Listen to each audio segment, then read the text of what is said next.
4:30 a.m. and you're saddling your horse and you're thinking of all them other people, of course, that are still at home under nice warm covers, dreaming dreams about one thing and another. And you're muttering to yourself as you ride on out, damn, is this all that life's about? Getting up early, working hard all day. You know, there's got to be some better way. Then you hit that first ridge and you stop for a bit. And everything is peaceful, serene, and quiet. And then, just as if an alarm starts ringing, all the canyon wrens start to singing. And in the eastern sky, there's a pinkish hue. And back up in the canyon, some cow starts to moo. And you sit there and you watch the land stretch and yawn as it prepares itself for a brand new dawn. Then your horse shakes his head because he's ready to go, but you're reluctant to leave because you don't want to miss this show. And you know that there's plenty of work to be done, but fixing fence and cleaning springs, and you know that's not fun. And that sun just starts a-creeping over that far-off ridge, and a chucker starts a-scolding you from down on the ledge. Then you laugh at yourself because you think back a bit when you're asking yourself, is all this worth it? And you know in your heart this is the only way, living this life you live day by day. And you think of all that life has to give, and you're content with yourself and the life that you live. And then you think of all these other people that are just now stretching and yawning, and how privileged and lucky you've been to witness this new day dawning. Thank you. This next lady that's coming up here is a great friend of mine. She hails from Roy, Utah. She's come all the way up here from Roy, Utah. She's won many awards for her poetry. And we were talking a little bit ago, and she said, you know, if you tell a tall tale, a tall story, they call you a liar. But you make it rhyme, and they call you a poet. Give a hand for Miss Sam DeLeeuw.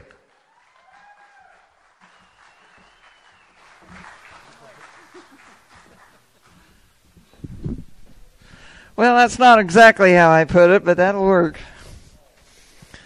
You know, you are small in numbers, but boy, you're making a lot of noise. That is pretty cool. Pretty cool.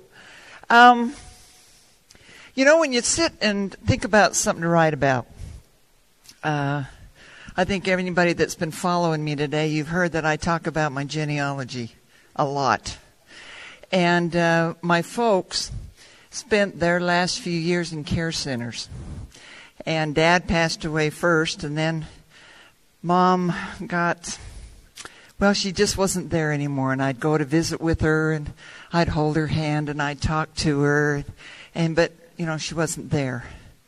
But every once in a while, she'd stop, and her eyes would brighten, and her hands would go up, and then she'd recede back to wherever she was at. And I thought, I just wonder what's going on there. And that's the basis of this story, called Shadows in the Horizon. She watched him ride away each morn, the only two loves of her life. The one she reared, he calls her mom. To the other, she's known as wife. Each sat he's gelding straight and tall. Oh, she lived to watch him rope and ride. Each dark-eyed, tanned, and squared-shouldered. Their Stetson hats were worn with pride. There were shadows in the horizon as they rode off beyond the crest, and she was feeling they shouldn't go. In her bosom a great unrest. And she told them what she was feeling, but they assured her they'd be just fine. They'd just be checking cows and calves and mending wire on the lower line. But winter cowboys did not return. Something fragile inside her died. Now she sits among the shadows, top the horizon where they ride. In her mind, she sees them leaving just as they did those years before, laughing, joking, and loving life, and waving those Stetson hats they wore. And though it's been over 40 years, in her mind she sees them riding. Behind those vacant, lifeless eyes, oh, she's somewhere in there hiding. 40 years ago they rode away. Father and son were checking stock, planning to spend the day together bunching cattle with time to talk. They rode out before daybreak, morning shadows across the crest, and this wife and mother was concerned and fearful, told them of her unrest. But they assured her they'd be just fine. They'd be checking cows, calves, and fence, soon being free to ride their land and paying no mind to her arguments. They waved their Stetson hats goodbye, pushed their fresh horses to a lope. They dogged cows and calves together, each snaking loops out with their rope. Well, the cattle strayed off down a gorge. The sides were sandy, loose and steep, and both geldings rolled as ground gave way into the clay wash, wet and deep.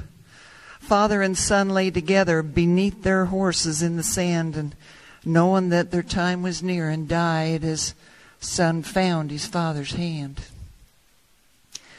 After 40 years of watching, she slowly raises once lifeless eyes. Smiling, her arms and hands stretch out, and she mouths, "Oh, I've missed you," as she cries. Her cowboys ride down off the crest. She hears the two loves of her life. The one she reared, he calls, "Hey, Mom." The other whispers, "Oh, God, I love you, wife." They wave their hats above their heads, their dark eyes moist, their shoulders square. The pounding of the hooves is heard as shadows cast an eerie flare. Now each prairie evening, when work is done, when sun is setting and the moon is rising, look close. Look close and you'll see her riders as shadows in the horizon. Well, I am going to do this one last one for you. Now, down in central Utah, down in the rural area in which I lived, we had a horrible, horrible drought a few years back. I think the whole West did. But we lost a lot of our grounds to apartment buildings and everything else because of the drought, and ranchers went out of business and they sold hay fields. But even worse than that were the folks who moved in to rural Utah and didn't have a clue what was going on.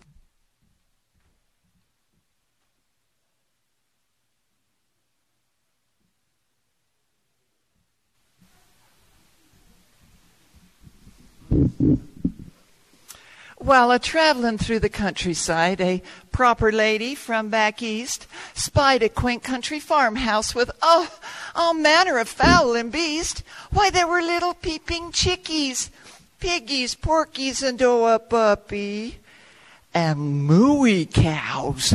And calves were grazing, an encounter for this yuppie. Well, she steered her sports car around the silo, slid right to the farmhouse door, and then she basked in all the rural fragrance.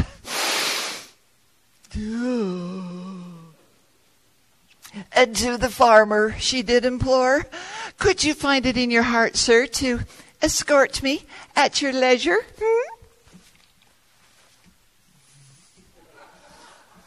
Well, the farmer winced and stuttered some. "Well, I guess it'd be my pleasure." Well, what was this and what was that? Every detail she would question.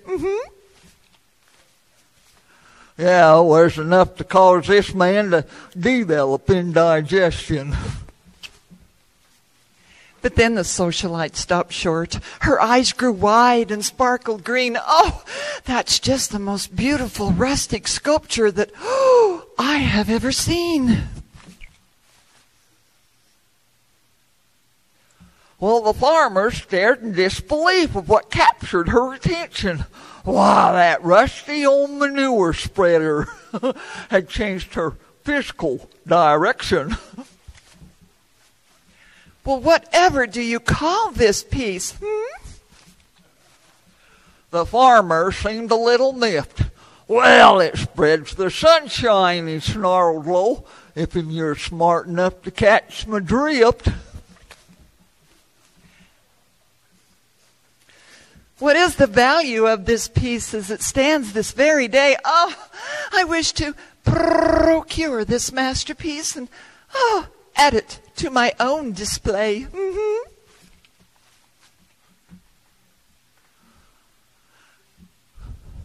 You mean you want to buy that thing?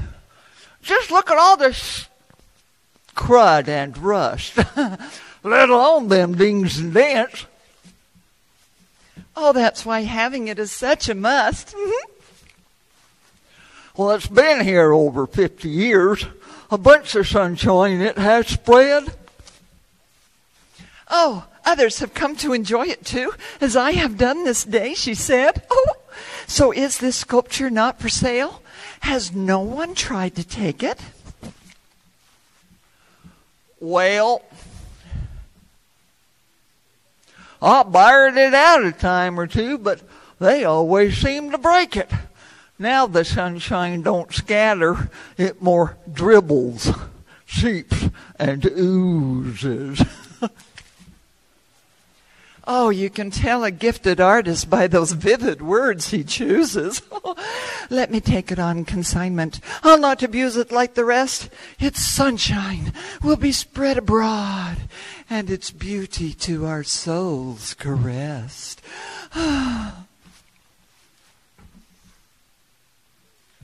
Get a grip, lady. You have my blessing to buy this spreader here today, so take off, get out of here, and spread your sunshine where you may. Because if you're set on owning this spreader as your very own, well, you're nuts and full of more sunshine than that spreader's ever thrown. Well, the lady laid her money down. And the farmer hitched it to her car. And she sped off toward the city with sunshine spewing near and far. That the farmer's parting words were heard of that lady oh so fine. Well, her common sense has long been shoved and jostled where the sun don't shine. Well, the other farm machines are sold. And traveling the world is now for sure, 'cause I'm wanted as a guest artiste on that Rustic sculpture lecture tour. Thank you very much. I love Pendleton. Thank you.